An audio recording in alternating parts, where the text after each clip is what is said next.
삐리삐리삐리삐리 헬로우. 안녕하세요 여러분, 롤스토리 디자인 연구소의 우디입니다. 도형만 잘 자르고 붙여도 만들 수 있는 디자인이 많이 있는데요, 오늘은 도형을 이용해 귀여운 로봇 캐릭터를 만들어 보겠습니다.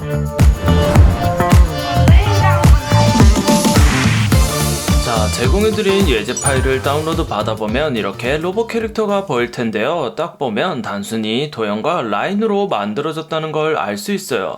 그래서 이런 캐릭터를 그릴 땐 반복되는 요소가 없는지 먼저 파악해보세요. 그러니까 지금 여기 팔과 안쪽에 패턴 같은 것들이 서로 반대편에도 똑같이 반복되고 있죠. 다 그릴 필요 없이 하나만 먼저 만들고 나머진 반대편으로 복사시키면 된답니다.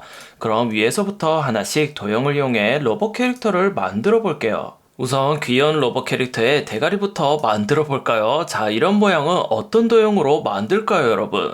맞아요. 가장 기본적인 사각형에 여기 있는 라이브 코너 기능으로 모서리에 코너만 적용하면 돼요. 자, 그래서 툴박스에 있는 레탱규 선택하고 우선 필은 색 없음, 스트로크는 검정을 적용해 줄게요. 그리고 스트로크의 두께는 스트로크 패널에서 5포인트만 적용해 주도록 할게요. 그리고 적당한 크기로 사각형을 하나 만들어 주도록 할게요. 자, 각 모서리를 보면 동그란 아이콘이 활성화되어 있죠. 여길 잡고 드래그하면 이런 식으로 라이브 코너를 적용시킬 수 있는데요. 다만 지금 위쪽과 아래쪽의 코너 값이 딱 봐도 서로 다르다, 그쵸? 그래서 기본적인 사각형을 그렸다면 일단은 Shift 키를 누른 채 위쪽 라이브 코너 두 개를 먼저 다중 선택해 줄게요. 자, 이제 Shift 키를 떼고 코너를 잡아서 드래그하면 이런 식으로 두 개의 변만 코너 값을 적용시켜서 동그랗게 만들어 줄 수 있어요. 아래쪽도 마찬가지로 Shift 키를 누른 채 아래쪽 두 개의 라이브 코너를 활성화시키고 다시 Shift 키를 떼고 클릭 드래그해서 이렇게 동그랗게 만들어주면 귀여운 로봇 캐릭터의 대가리를 완성시킬 수 있어요. 눈과 안테나 부분은 단순히 레탱규 툴을 꾹 누르면 보이는 엘립스 툴을 이용해서 만들면 돼요. 자, 바깥 부분을 한번 클릭해서 드래그하면 이렇게 원을 만들 수 있는데 이때 Shift 키를 누르면 이렇게 정원을 만들 수 있어요. 적당한 크기의 정원을 만들어주고 V 셀렉션 툴을 사용해 정확히 가운데에다가 이렇게 위치를 잡아주도록 할게요. 위쪽도 동그라미가 하나 더 있다, 그쵸? 그래서 해당 오브젝트를 클릭, 복사시키는 Alt, 수직 수평하게 이동시키는 Shift 키를 같이 누른 채 드래그해서 이렇게 복사를 하나 시켜준 다음에 또다시 Alt, Shift를 누른 채로 클릭, 드래그하면 이런 식으로 비율을 유지한 채 중심부를 기준으로 크기를 변경할 수 있답니다. 적당히 크기를 줄여준 다음에 해당 오브젝트를 선택하고 방향키를 이용해서도 이렇게 디테일하게 움직일 수 있으니까 위치를 맞춰주고 이제 여기 있는 꼬다리는 단순하게 라인 툴을 선택하고 역시나 클릭 Shift 키를 누른 채 이렇게 이어주면 간단한 방법으로 로봇의 얼굴은 완성시킬 수 있답니다. 이번엔 로봇의 몸통을 만들어 볼게요. 똑같이 이런 모양 역시나 기본적인 사각형 도구를 선택한 다음에 적당히 일단은 사각형을 하나 만들어 줄게요. 일단 만들고 나서 V 셀렉션 툴을 이용해서 밖으로 이렇게 빼버리세요. 그리고 다시 가지고 오면 스마트 가이드가 활성화되면서 정확히 가운데에 이렇게 위치를 시킬 수 있답니다. 마찬가지로 아래쪽에만 라이브 코너를 적용하기 위해서 Shift 키를 누른 채 밑에 있는 라이브 코너 아이콘 두 개만 선택을 하고 Shift 키를 떼고 그냥 클릭 드래그해서 아래쪽은 이렇게 동그랗게 만들어 주도록 할게요. 그리고 여기 보이는 라인은 마찬가지로 라인 툴을 선택하고 적당한 높이에서 클릭 Shift 키를 누른 채 드래그해서 이런 식으로 직선으로 라인을 만들어주면 돼요. 그리고 이제 여기 보면 삼각형이 있죠. 이런 삼각형은 그냥 레탱규 툴을 꾹 누르면 보이는 여기 폴리건 툴을 이용해서 만들 수 있어요. 폴리건 툴을 선택했다면 아무 곳이나 일단 클릭 드래그 한 다음에 키보드 방향키를 위 또는 아래를 통해서 이렇게 폴리건의 개수를 정할 수 있답니다. 제일 밑으로 하면 이렇게 삼각형이 되고 이때 Shift 키를 같이 누르고 마우스를 떼면 이렇게 정삼각형으로도 만들 수 있어요. V 셀렉션 툴을 선택해주고 반대로 뒤집혀져 있으니까 역시나 끝부분을 클릭 Shift 키를 누른 채 45도 단위로 회전을 시켜줄게요. 자, 그리고 여기 있는 완성본이랑 비교해보면 여기는 끝부분이 되게 뾰족하게 되어 있다, 그쵸? 이럴 때는 스트로크 패널에 있는 코너 옵션 중에서 가운데 있는 라운드 조인을 적용해주면 이렇게 코너를 부드럽게 만들어줄 수 있어요. 이제 이 친구를 가운데다가 이렇게 위치를 시켜주고 클릭 Alt Shift 키를 눌러서 적당히 크기 조절도 해주고 위치를 잡아주면 자 이렇게 로봇 캐릭터 안에 삼각형도 만들어서 넣을 수 있어요. 이제 몸통 안쪽에 보면 무늬 같은 게 있다 그쵸? 요거는 반대편에도 똑같이 있으니까 하나만 만들어서 나머지는 반전시켜서 복사하도록 할게요. 자, 그래서 일단은 똑같이 사각형 도구를 선택하고 여기 변에 딱 맞춰가지고 적당한 크기의 사각형을 먼저 만들어 주도록 할게요. 자, 그리고 한쪽만 라이브 코너가 적용되어 있기 때문에 우리도 똑같이 한쪽만 클릭 그리고 다시 클릭 드래그해서 이렇게 한쪽 변만 라운드를 적용시켜 주도록 할게요. 그런 다음 라인 툴을 이용해서 짧은 라인을 하나 만들어 줄게요. V 셀렉션 도구를 이용해서 이렇게 위치를 다시 잡아주고 끝부분을 동그랗게 하기 위해서는 스트로크 패널에 있는 여기 라운드 캡을 적용해주면 이렇게 끝부분을 동그랗게 만들 수 있어요. 혹시나 이런 거 작업할 때 길이 조절하는 게 힘들다면 항상 화면을 크게 확대해서 작업을 해보세요. 그리고 컨트롤 Y 아웃라인 모드에서 여기 있는 흰색 화살표인 다이렉트 셀렉션 툴을 선택하고 여기 있는 라인의 끝부분만 선택해서 포인트를 잡은 다음에 길이를 수정하면 이런 식으로 쉽게 조절이 가능하답니다. 이제 셀렉션 툴이 선택된 상태에서 Shift 키를 누른 채 무늬 오브젝트 두 개를 다중 선택해 줄게요.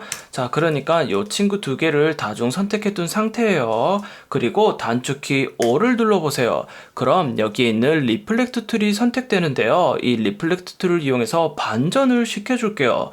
다만 여기서 중요한 건 반전의 기준을 어디로 할지 앵커를 설정해 줘야 돼요. 단순히 앵커, 기준점만 변경하고 싶다면 어디든 간에 그냥 클릭하고 드래그하면 이런 식으로 반전을 시킬 수는 있지만 이렇게 하면 정확하게 어디로 반전시킬 건지 그 수치를 알기가 힘들잖아요. 자, 그래서 이럴 때는 Alt 키를 누른 채 여기 있는 로봇의 가운데 부분을 클릭해 보세요. 자, 그럼 이런 식으로 기준점인 앵커도 잡아주고 수치적으로 어떻게 할지 리플렉트 옵션 창도 띄울 수 있답니다. 이제 여기서 버티컬 방향을 선택하고 OK가 아닌 반드시 카피를 누르면 자 이런 식으로 기존 오브젝트는 남겨두고 반대편으로 그대로 하나 더 반전시켜서 복사할 수 있답니다. 같은 방법으로 팔도 하나만 만들어서 반대편으로 반전을 시키면 돼요. 자, 팔도 만들어 볼게요. 미리 만들어뒀던 원을 이용해서 클릭 Alt 키를 누른 채 이렇게 하나 더 복사시킨 다음에 적당한 크기로 크기를 줄여주도록 할게요. 자, 그리고 위치도 이렇게 잡아주고 이제 라인을 만들어 볼게요. 이번에 라인 툴이 아니라 펜 툴을 이용해서 라인을 만들어 보도록 할게요. 단축키 P를 누르면 이렇게 펜 툴이 선택이 되고요. 일단은 여기를 클릭 그리고 여기도 적당히 이쯤에 클릭해서 이렇게 라인을 이어주도록 할게요.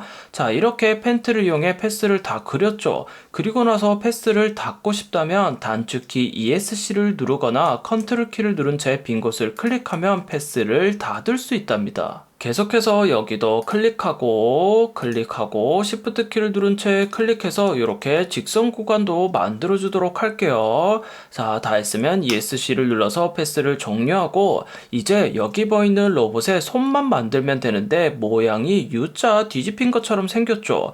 요런 건 어떻게 만들까요, 여러분? 이건 역시나 시작은 렉탱규 툴, 사각형 도구로 만든답니다. 자, 렉탱규 툴을 선택하고 일단은 적당한 크기의 사각형을 이렇게 하나 만들어 주도록 할게요. 그리고 라이브 코너 기능을 이용해서 자 이렇게 끝부분을 모두 다 동그랗게 처리를 해버릴게요. 이제 잘 보면 이렇게 잘라내면 로봇의 손 모양이랑 똑같은 모양이 여기 나오게 되죠. 그래서 그냥 잘라 버리기만 하면 돼요. 라인을 자르기 위해서 이것저것 방법이나 도구들이 많이 있는데요. 가장 간단하고 직관적으로 사용할 수 있는 게 바로 가위 툴이랍니다. 툴박스에 있는 지우개 툴을 꾹 눌러보면 시저스 툴이라고 가위 툴이 보일 텐데요. 일단 가위 툴을 선택하고 실제 가위를 사용해 지금 여기 있는 라인을 잘라서 손 모양을 만든다 생각하면 여기에 싹둑 자르고 여기에 싹둑 양쪽으로 잘라서 나머지 반은 버리면 되겠죠. 방법은 똑같아요, 여러분. 자, 그래서 이쯤에다가 하나 클릭해서 잘라주고 또 반대편도 스마트 가이드를 기준 삼아 이렇게 클릭해서 양쪽을 잘라주도록 할게요. 이제 V 셀렉션 툴을 선택하고 필요 없는 부분은 잡아서 딜리트 키로 지워주면 자, 이렇게 손 모양을 만들 수 있답니다. 여러분, 이 가위 툴 사용하는 게 헷갈린다는 분들이 계시던데요. 정말 단순히 생각해서 열린 패스, 그러니까 이런 직선에서는 가위를 이용해서 어디건 간에 싹둑 잘라주면 쉽게 이등분이 돼요. 다만 이렇게 닫힌 패스인 사각형 같은 경우에는 가위를 가지고 한 곳만 싹둑 잘라서는 절대로 분리를 시킬 수가 없답니다. 이걸 분리하고 싶다면 어디든 좋으니까 가위 툴을 이용해서 처음에 여기 잘랐죠. 그리고 한 곳을 더 잘라보세요. 그러니까 지금 여기 자르고 여기를 잘랐거든요. 이렇게 두 곳을 잘라줘야 이제서야 이런 식으로 분리가 되는 개념이에요. 실제 가위 들고 여기 실을 자른다고 생각하시면 개념이 확실히 이해될 거예요. 자, 아무튼 손 모양을 이렇게 다 만들었다면 역시나 해당 손 모양을 동그랗게 라운드 처리를 하기 위해서 스트로크 패널에서 라운드 캡을 적용해 줄게요. 이제 위치도 이렇게 잡아주면 자, 이렇게 팔을 다 완성시킬 수 있어요. 이제 팔 부분을 다 같이 다중 선택하고 단축키 O, 리플렉트 툴을 선택한 다음에 앵커, 기준점을 잡기 위해서 Alt 키를 누른 채로 로봇의 가운데 부분을 클릭, 그리고 버티컬 OK가 아닌 카피를 눌러주면 짜잔, 요런 식으로 도형을 이용해 로봇 캐릭터를 만들 수 있답니다. 일러스트레이터의 기본 도형과 라이브 코너, 반정, 가위 도구처럼 정말 기본적인 방법으로도 이렇게 근사한 무언가를 만들어낼 수 있어요. 여러분들이 만약 이 로봇 캐릭터를 만들 수 있다면 화장실 표시와 같은 다양한 픽토그램 또한 얼마든지 만들 수 있답니다. 오늘 알려드린 로봇 그리기 마스터하시고 픽토그램도 만들어 보시길 바랄게요. 그럼 오늘 강좌는 여기까지 하고 우리는 다음 일러스트레이터 강좌에서 만나겠습니다. 안녕. 아, 맞다, 구독.